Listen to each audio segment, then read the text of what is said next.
তারেক রহমান সাহেবকে অনুরোধ করব,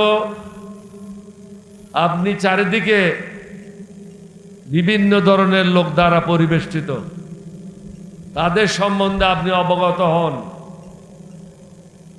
অন্য দেশকে দোষ দিয়ে লাভ নাই। অন্য দেশের দালাল বাংলাদেশে যারা আছে তাদেরকে নিশ্চিহ্ন করেন। আগে ঘর সামলান, তারপরে বাইরের কথা চিন্তা করেন।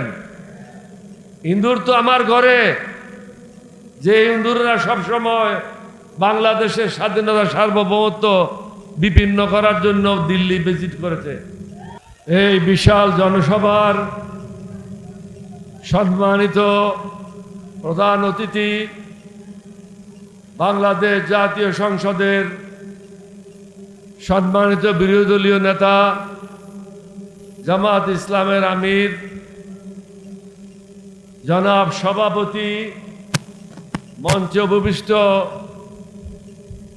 নাহিদ সাহেব,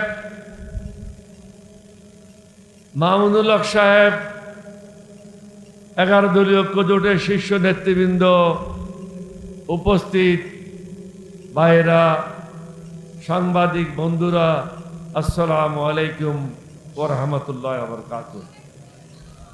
বিষয়ের উপর আসার আগেই আমি একটা বিষয় আপনাদের মাধ্যমে প্রধানমন্ত্রীকে বলতে চাই, সরকারকে বলতে চাই।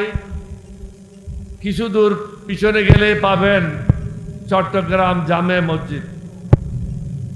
এটা হলো চট্টগ্রামের একটা ঐতিহ্য।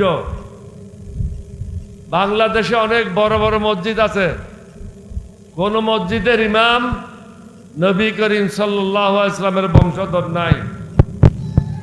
কিন্তু এই মসজিদ বানানোর পর থেকে অদ্যাবধি নবী করিম সাল্লাল্লাহু আলাইহি ওয়াসাল্লামের বংশধরদের মাধ্যমে পরিচালনা হয়ে আসছে।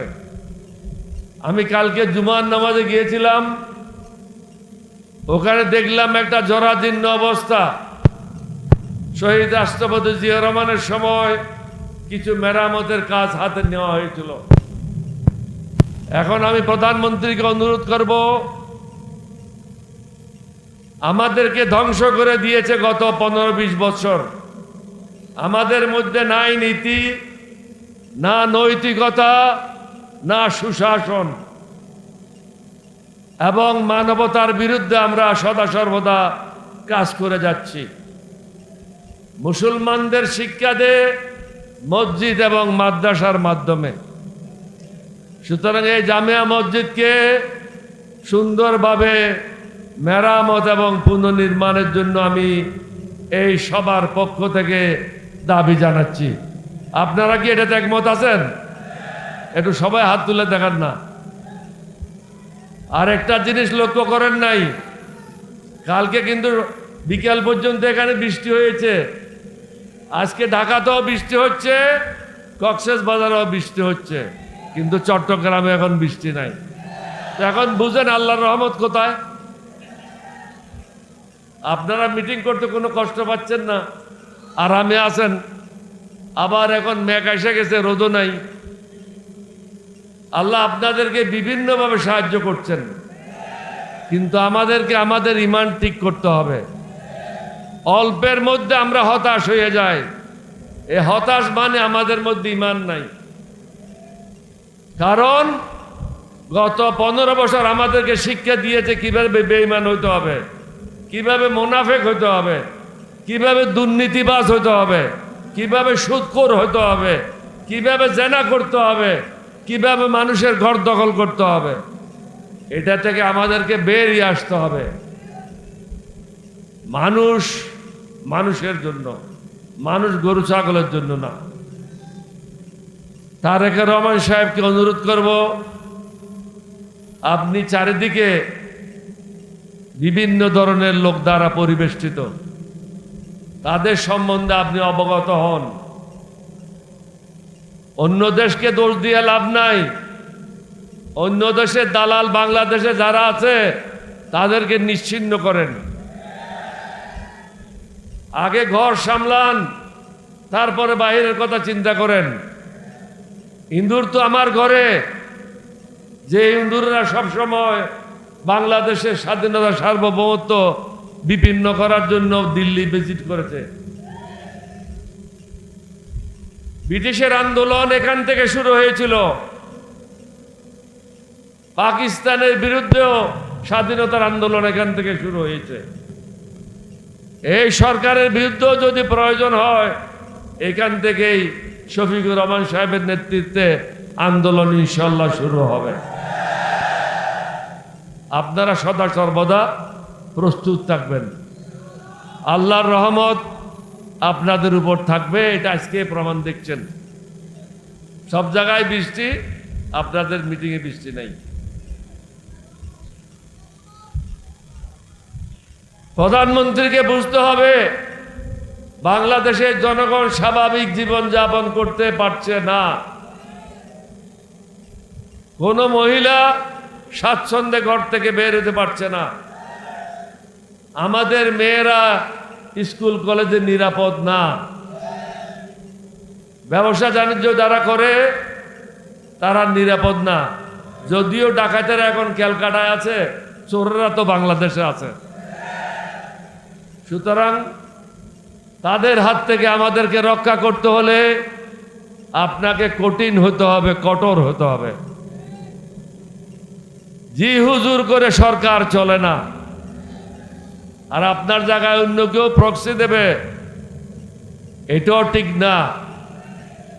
আপনাকে বলতে হবে I am the prime minister, এবং আমি কথা বলবো, আমার কোনো চাকরের প্রয়োজন নাই। নিজকে প্রধানমন্ত্রী হিসাবে প্রতিষ্ঠা করেন। আমাদের 11 দলীয় জোটের থেকে তো আপনি সব সময় বিভিন্নভাবে সহযোগিতা পাচ্ছেন। আমরা তো আপনার বিরুদ্ধে না, কিন্তু আপনার সাথে যারা বিদেশের দালাল আছে তাদের বিরুদ্ধে আমাদের অবস্থান। আপনি নতুনভাবে দেশপ্রেমিক লোকদেরকে দিয়ে দেশ পরিচালনা করার ব্যবস্থা নেন। আমাদের অনেক বক্তা এখানে বলেছেন যে আপনাদেরকে সুযোগ দেওয়া হবে, আমাদের পক্ষ থেকে কোনো ধরনের আপনাদের বিরুদ্ধে আচরণ করা হবে না।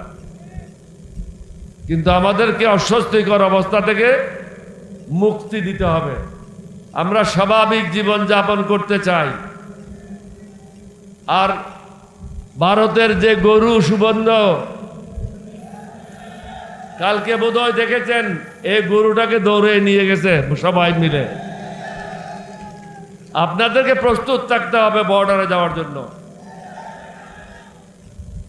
সুগেন্দু যদি মনে করে বরিশাল থেকে গিয়ে ক্যালকাটায় বড় মাস্তান হয়ে গেছে, তার থেকেও বড় মাস্তান বাংলাদেশে আছে, তার ওস্তাদেরা এখানে আছে। তোমার কি অবস্থা হবে বুঝতে পারতেছো না, পরনের কাপড় খুলে নেবে। বাংলাদেশের লোক রক্ত দিয়ে স্বাধীনতা নিয়েছে। তোমরা ভারতের স্বাধীনতার জন্য তোমাদের কোনো লোক আগে যায় নাই, মুসলমানরাই আগে গিয়েছিল। তোমাদের স্বাধীনতার জন্য তোমাদের কোনো অবদান নাই। যেহেতু সময় নির্দিষ্ট করে দেওয়া হয়েছে, আমি আর বেশি সময় নিতে চাই না।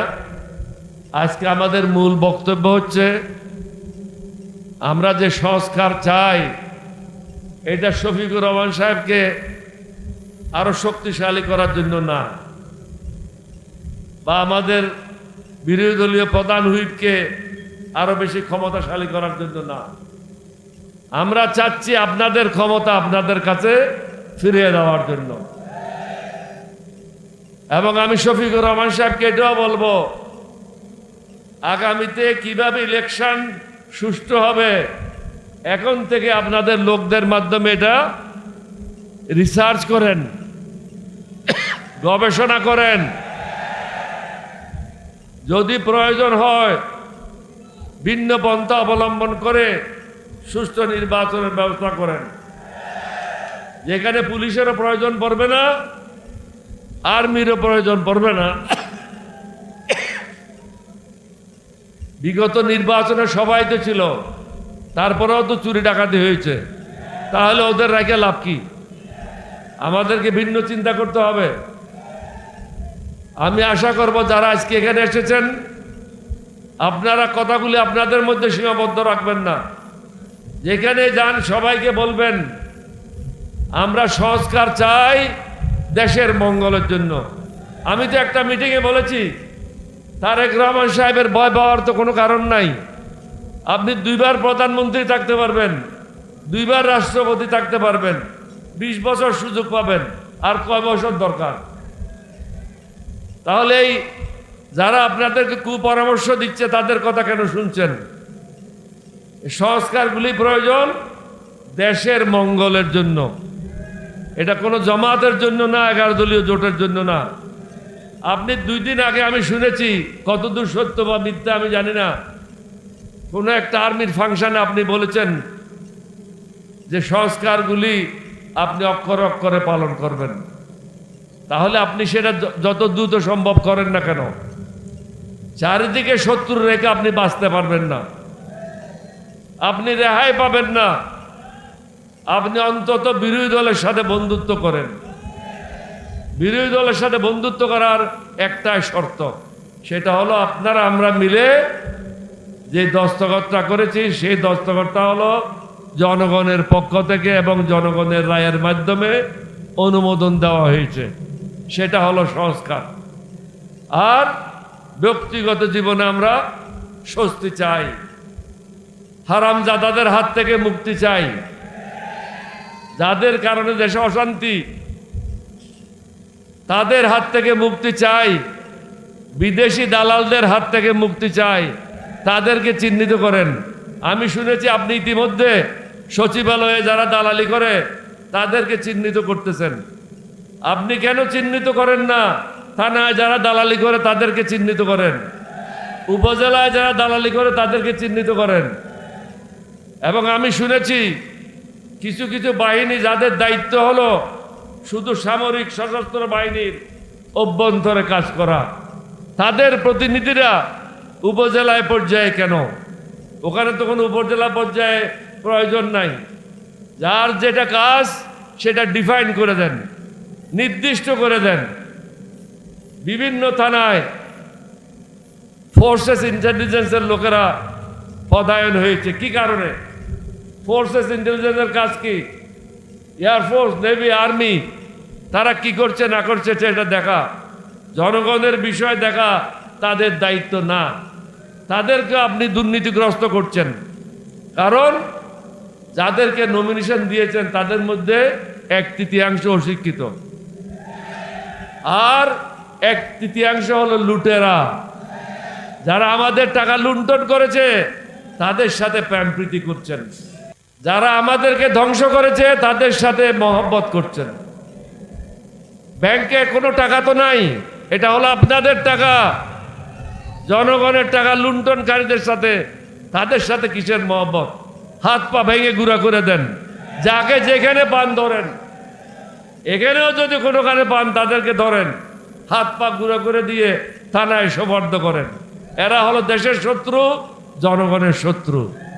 আপনারা যারা আসছেন এখানে, আপনাদের একটা নীতি আছে, নৈতিকতা আছে, আপনারা দেশে সুশাসন চান। এর বাইরে যারা আছে, যারা এগুলি বিশ্বাস করে না, তাদের বিরুদ্ধে অবস্থান গ্রহণ করেন। আপনাদের সবাইকে ধন্যবাদ। আমি চট্টগ্রামবাসীর পক্ষ থেকে যারা এখানে মেহমান, বিভিন্ন জেলা থেকে এসেছেন, বিভিন্ন দলের মেহমান, সবাইকে আন্তরিক ধন্যবাদ এবং মোবারকবাদ জানাচ্ছি। এই বলে আমি আমার বক্তব্য শেষ করছি। আসসালামু আলাইকুম ওয়া রাহমাতুল্লাহি ওয়া বারাকাতুহু।